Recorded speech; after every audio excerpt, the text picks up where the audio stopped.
오는 7월 주택시장에서는 이 계약갱신 기간이 끝난 세입자들이 대거 쏟아져 나오면서 또 한 번의 전세 대란이 찾아오는 게 아니냐 우려가 커지고 있습니다.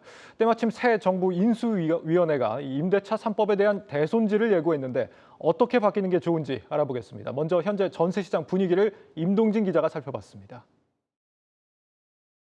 서울 노원구에 위치한 상계주공 7단지를 먼저 찾았습니다. 지난 1988년 지어진 역세권 아파트입니다. 임대차 3법 이후 시장 분위기는 어떻게 변했을까요? 신규로 하는 가격이랑 갱신하는 가격이랑 좀 차이가 좀 두 가지가 생겼잖아요. 차이가 좀 어느 정도 여기는 나나요? 한 8평 기준으로 한 1억 차이 좀 나는 것 같아요. 그 월세 자체가 좀 네. 올랐어요, 월세도? 8평 기준 1,060 하던 게 10만 원 이상 오는 것 같아요. 임대차 3법 이후로 이제 작년 11월서부터 좀 많이 올랐고. 이번에는 송파구의 5,000세대가 넘는 대단지 잠실 엘스 아파트를 가봤습니다. 이곳은 계약을 갱신한 곳과 신규 계약한 곳 사이에 전세 가격 차이가 더 컸습니다. 계약한 사람은 한 9억 5천에서 10억 정도 선행하고 지금 현재는 12억, 13억 정도 하니까 8월부터 가격이 좀 오를 것으로 좀 보시는지. 당연히 올라가지. 올라간다고 봐야지. 같은 아파트, 같은 면적임에도 신규냐 갱신이냐에 따라 전세 가격이 많게는 수억 원까지 차이가 나는 현상. 조금 더 구체적으로 살펴보겠습니다.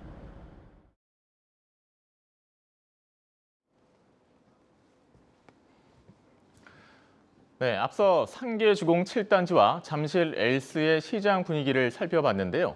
실제 가격대는 어떻게 형성돼 있을까요?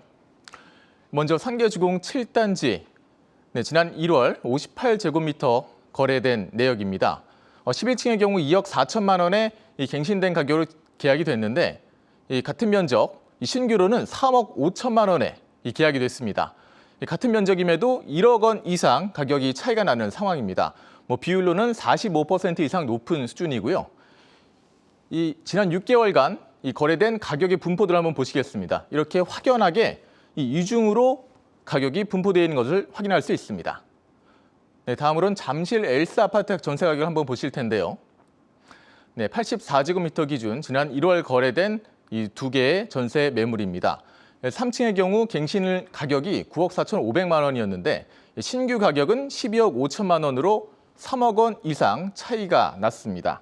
네, 역시 분포도를 보면은 이렇게 이중으로 똑같이 나눠져 있는 모습입니다. 네, 이제 몇 달 뒤면 계약갱신 청구권을 이미 사용한 전세 매물들이 쏟아지기 시작할 텐데요. 이제 시장에서는 자유롭게 이 가격을 정할 수 있게 되는 만큼 최소 이 두 가격 사이에 이 상단 가격으로 가격이 올라갈 것으로 시장은 예상하고 있습니다. 네, 임동진 기자였습니다. 필요 악으로 전락한 임대차 3법 더 자세히 알아보겠습니다. 이번에는 부동산부 김민수 기자 나와 있습니다. 김 기자, 이 임대차 3법 시행 이후에 지금까지 그 결과가 그렇게까지 안 좋았습니까? 예, 그렇습니다. 제가 임대차 3법 시행된 이후 지난 1년 8개월을 세입자 입장에서 좀 짧게 요약하면은 내 편인 줄 알았더니 네 편도 내 편도 아니었구나. 그러니까 네. 세입자들 입장에서는 세입자들을 위해 만든 법인데 세입자들한테는 고통을 줬고 그렇다고 집주인 입장에서도 이제 도움이 되지 못했거든요. 예. 이 임대차 3법이 시장에 미친 영향을 숫자로 한번 좀 살펴보겠습니다. 이 전국적으로 부동산 가격이 오른 2016년부터 19년까지를 20년까지를 한번 보면은 사실 아파트 가격이 많이 올랐음에도 전세 가격은 평균 3% 수준으로 상승률이 안정적이었습니다. 예. 사실 뛰는 집값에 비해서는 오히려 안정적이었던 거죠. 그런데 이게 2020년에 임대차 3법이 시행된 이후 두 자릿수 상승률을 기록하고 최근 2년간은 23.8%나 올랐습니다. 시행된 2020년 6월과 비교해 보면 37%가 올랐습니다. 이 법 시행 이후 더 급격히 올랐다는 거죠. 또 전세에서 월세로 넘어가는 전세의 월세와도 속도가 붙었습니다. 서울 지역 월세 비중이 2년간 13.7%포인트 증가했고요. 물론 이제 전세값 일부를 월세로 내는 반전세가 늘었기 때문입니다. 예. 당연히 보시는 것처럼 월세도 크게 올랐습니다. 이게 그 중형 면적 이하 아파트 월세를 조사해서 산출하는 KB아파트 월세 지수인데요. 지금 보시는 것처럼 2015년부터 통계가 집계됐는데 가장 높은 수준을 급격하게 오른 가장 높은 수준을 기록하고 있습니다. 예.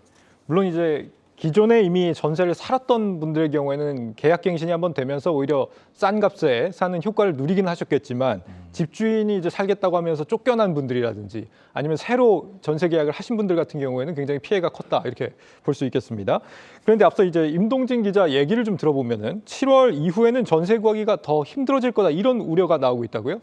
예, 그렇습니다. 그 전세 대란이 우려되는 가장 큰 이유는 뭐 앞서 리포트에서 보셨지 계약갱신 청구권 때문입니다. 예. 먼저 7월부터 그 2년 전 계약갱신 청구권을 한 번 쓴 세입자들이 시장에 나올 텐데 이런 경우는 비슷한 수준의 집을 구하려면 수억 원씩 오른 새로운 전세값을 내야 됩니다. 더 큰 문제는 전체적으로 시장의 전세 물량이 줄어들 것이라는 점입니다. 이게 전세 대란의 우려가 나오는 대목입니다. 또 임대차 3법 시행 직후에 전세 계약을 한 세입자들은 아주 특별한 이유가 없는 한 2년 만기 이후에 무조건 계약갱신 청구권을 사용할 겁니다.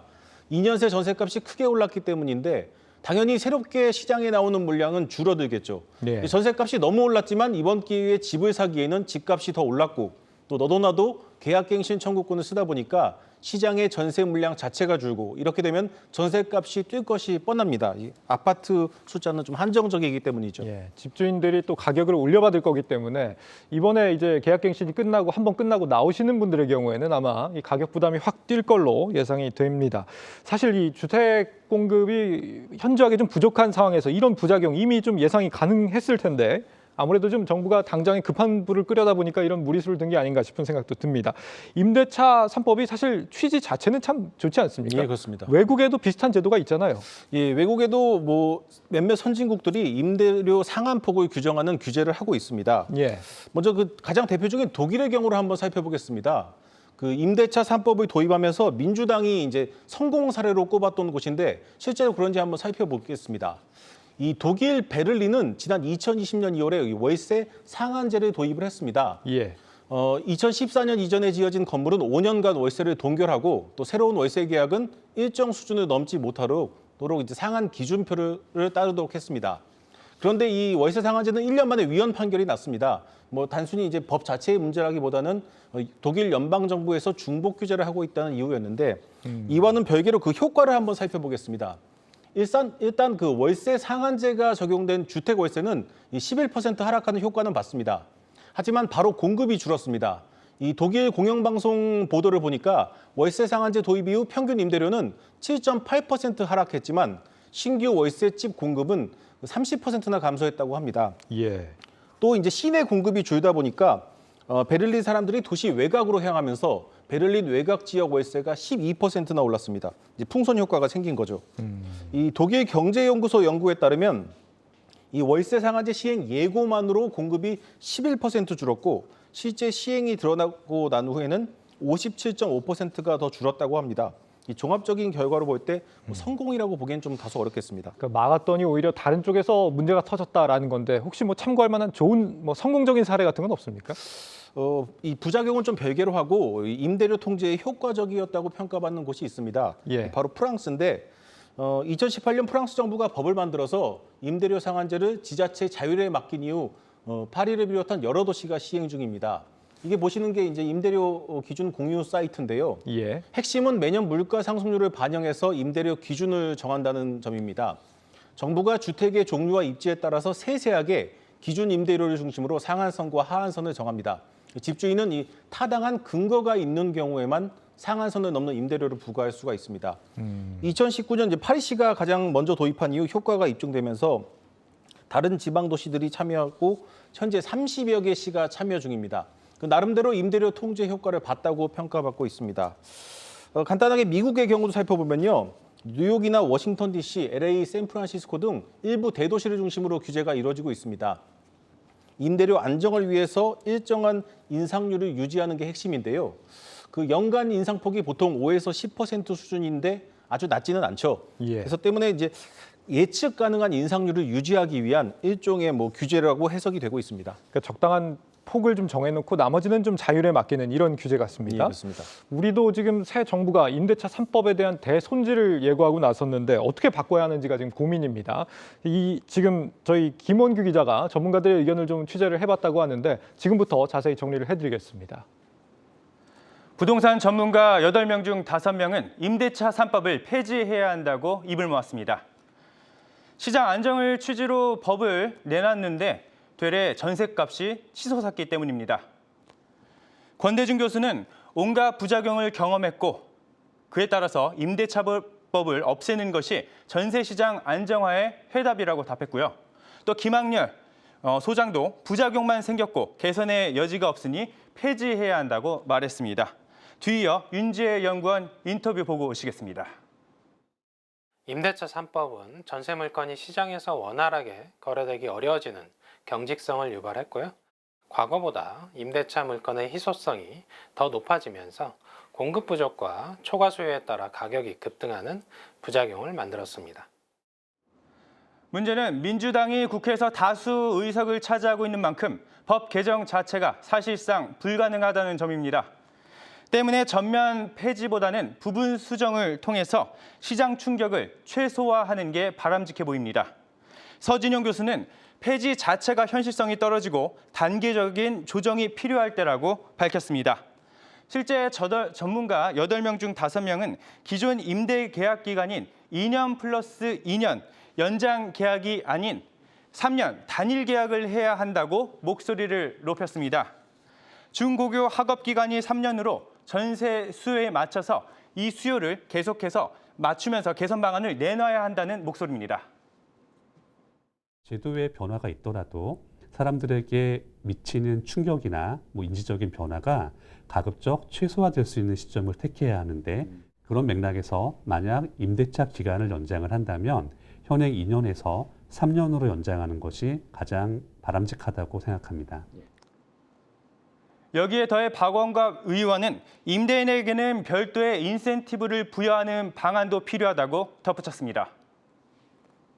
네, 김원규 기자 수고했습니다. 지금 이런 기류에 맞춰서 윤석열 대통령 당선자 같은 경우도 임대차 3법에 대한 어떤 대손질을 예고하고 있는데 당초에는 폐지를 얘기했다가 지금은 약간 좀 수정 보완 쪽으로 의견이 모아지는 것 같아요. 예, 그렇습니다. 민주당을 감안한 앞서 김원기 기자 브리핑에서 보셨지만 민주당을 감안한 현실적인 대안이라고 볼 수 있겠죠. 예. 오늘 그 대통령직 인수위원회 부동산 TF 태스크포스죠. 팀장인 심교원 경국대 교수가 브리핑을 갖고 공식적으로 임대차 3법 개편 의지를 밝혔습니다. 이 사실상 부동산 TF의 첫 브리핑인데 그만큼 사안이 시급하다는 뜻입니다. 이 심 팀장은 임대주택 매물의 감소, 월세 전환 가속화, 임대료 상승, 이중 가격, 분쟁 증가 등 임대차 3법의 부작용을 설명했는데 앞서 설명한 내용과 크게 다르지 않습니다. 예. 오늘 심교원 팀장 브리핑의 핵심은 민주당을 설득해서라도 법 개정을 추진하겠다는 발언입니다. 임대차 3법을 만든 민주당이 현대 국회 절대 다수 의석을 차지하고 있기 때문에 현실적으로 당장 법 개정이 어렵다는 시각이 지배적인데요. 사안이 심각한 만큼 민주당을 설득해서라도 바꾸겠다는 의지를 보인 것이죠. 하지만 최근 민주당의 태도를 보면은 좀 쉽지 않아 보입니다. 얼마 전 김성환 민주당 정책위 의장이 라디오에 출연해서 임대차 3법에 대해 크게 문제가 도드라진 건 아니어서 좀 더 추이를 지켜보고 판단하겠다 이렇게 말했는데요. 예. 문제가 크지 않다는 입장인데 사실 엄청난 온도차가 느껴지는 대목입니다.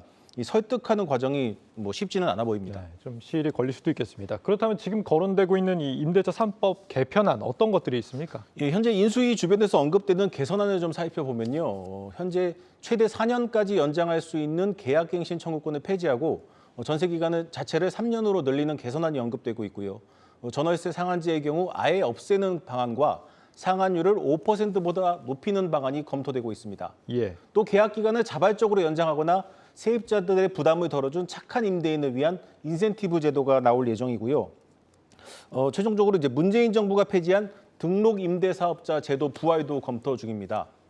그 앞서 전문가들의 의견처럼 다양한 해법이 있을 수 있습니다. 문제는 임대차 3법 2년이 도래하기 전에 서둘러야 할 대책과 그 이후에 보면서 논의해도 되는 것들이 나뉜다는 점입니다. 예. 이 실패한 문재인 정부의 부동산 정책에 남지도 않은 체면을 좀 지키는 것보다는 여야가 머리들을 맞대고 또 전문가들의 의견을 들어서 잘못 만들어진 법을 고쳐야 하는 시점인 것은 분명합니다. 마지막 멘트는 좀 표현이 강한 것 같습니다. 오늘 그 유튜브 제목과 해시태그 어떻게 정리를 해볼까요? 예, 오늘 유튜브 제목은 고쳐야 산다 임대차 3법의 배신으로 잡았고요. 예. 해시태그는 7월 전세대란 공포 부탁해 민주당으로 하겠습니다. 알겠습니다. 부동산부 김민수 기자였습니다.